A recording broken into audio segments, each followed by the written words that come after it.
like for us to talk for a moment about negligence in Alabama, and we'll use the context of a car wreck to discuss it.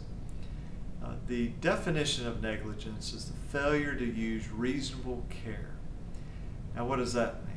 Well, the way we test that is we say, let's put a reasonable person in that situation or a similar situation and look at what would that reasonable person do.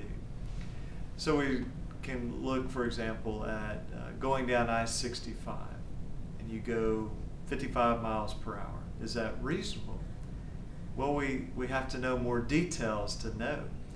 Is there fog and you can't see? Well, then that's probably not reasonable. Is it in the middle of the day and there's no traffic and the speed limit is 55 or higher? Sure, that's reasonable. Is there construction? Is it a parking lot in the middle of rush hour?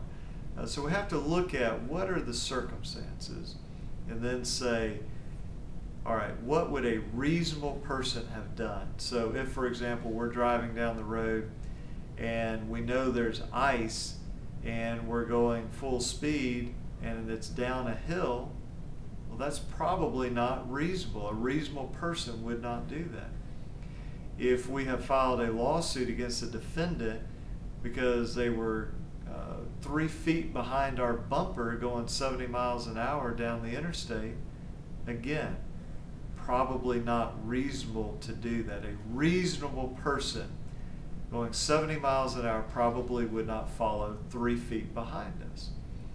And so in any circumstance, whether it involves a rear end collision, somebody going through a light, somebody pulling out in front of somebody, whatever the case may be, we always want to look and see, was the conduct negligent? In other words, would a reasonable person in the defendant's position have taken that same action, or would they have done something different?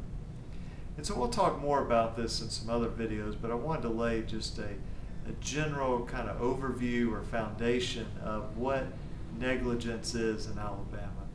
I hope this video has been helpful to you. If you have any questions and you live in Alabama, feel free to call me. My name is John Watts.